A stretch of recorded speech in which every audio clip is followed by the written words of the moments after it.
All right, so one of my first questions is, what can you tell us about car sales? Well, I think we've seen a lot of pent-up demand, which is now starting to kind of drift back into the showrooms. There's a lot of people who are working on getting their household finances in order when the economy wasn't doing well, throwing an extra set of tires, getting the oil changed again on the old family beater, if you will, and now it's coming time to do tires again, and saying, you know what? Maybe it's time to jump back into the new car market. Let's get new car smell going on again, as opposed to just a new set of tires. And that, with the combination of the fact that the banks are starting to lend again, that's the big trick. So you got to, people who've been using their old car for much longer, in combination with banks lending, we're seeing a real resurgence in the business. All right, so the auto industry is changing vastly. I think every year there's something, whole unique products are being brought to the market. So why do you think sales are up? And what can we consider this to be an economic indicator? Oh, I definitely think so. I mean, the fact that people are feeling confident again, are willing to take on a monthly car payment and put money down as a down payment is a real, for me, an indication of that.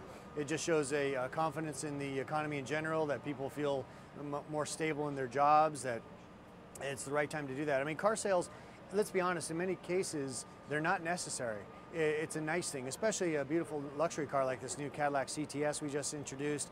You don't need this car, but if you want it and you feel comfortable enough to give it a try, that says some good things about the economy. And I think what you're also going to find is that cars like this new CTS are going to be much more appealing and attractive to own.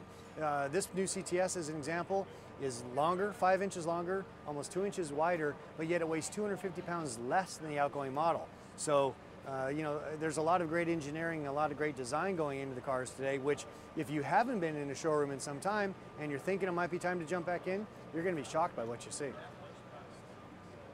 So there are really a lot of great GM products that are being released. Could you tell us a little bit more about the Buick Regal LaCrosse and the Chevy Camaro? You kind of talked about the CTS. Yeah, of course. Yeah, the Buick was introduced two new vehicles, actually. Well, they're refreshed versions of current successful cars in the lineup, and that's the Buick Regal and the Buick LaCrosse. We'll talk about the LaCrosse first. This is a car that's really kind of embodied the renaissance of Buick. It's a big, beautiful car. It's really is quiet and smooth. It's what people expect from Buick, I guess you could say. And the Regal kind of has been repositioned as more of a sports sedan. Kind of like maybe you'd see like an Audi or a BMW. Not quite to that price level and not quite to that level of sophistication. That's Cadillac's place, but getting pretty close to that. So yeah, when the Buick brand was saved after the bankruptcy, a lot of people thought, why? It doesn't make sense. Well, Buick is one of the biggest brands in China, which, by the way, China is now the biggest car market in the world. And so because we're doing a lot of business in China, that means we're getting some great vehicles here too. The Chevy Impala looks amazing. I had the opportunity to see it last year at the New York Auto Show. And yes. I just could not believe how good it looks compared to the last generation. It's funny to hear you say that, and I agree with you completely. I mean, the current generation Impala, which has been in the market now for probably almost a decade, it was a rental car that nobody wanted to rent. It had really kind of overstayed its welcome, and that's because of a lot of the processes and changes going on at General Motors. It's not the car's fault. It's the business needed to adapt. And so now this all-new Impala, I mean, I don't think there's a better example here at the New York Auto Show of a car that is truly all new. There is nothing that carries over from the old model to the new one, and it looks great. Again, if a vehicle has emotional appeal to it, then people are going to be comfortable and excited about putting the money down on it. And I think this Impala is really going to be a great option for people who are looking to maybe get out of an SUV, want something a little bit more rational like a big sedan. This will be a great option. So what kind of trends are developing in new cars, and what are people looking for?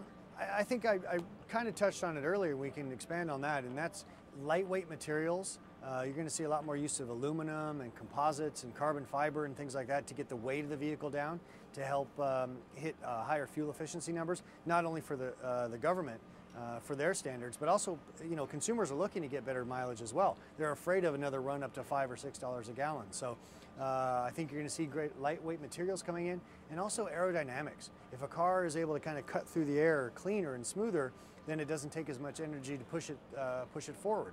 And so you're going to see cars that I don't know, are distinctive looking, but also very sleek. And so I think it's going to be a great renaissance in the design, as we talked earlier, that's going to kind of power those two things forward. So attending the Auto Show for Press Days is something that wowed me. It was my first experience last year, and I never knew what went on at that time. But you get a ringside seat to these auto shows, stuff that most of us never get to see. Tell us what goes on. Well, I think it's, well, first off, all the cars are open. So, you know, during the public day, sometimes they close up the Ferraris and Lamborghinis and some of the fun stuff. They're all open here, so members of the press can really get a good kick of the tires, if you will. I think there's just a sense of anticipation also. Because the car business is recovered so well on an economic side. I mean, if you go back to 2008, 2009, the business was selling about 7 to 8 million new cars. Now we're up to almost 15 million. So it's almost doubled. And so there's a real sense of anticipation, and especially because there's just so many new cars coming out from every brand, not just General Motors. So it's if you haven't been to a car show in a long time, well, you're going to be shocked by what you see. One of my last question is, for somebody who's never wanted to take a look at GM products, why should they take a look at GM products now? My better advice, to be honest with you, is just kind of forget any kind of anticipation you have on any brand.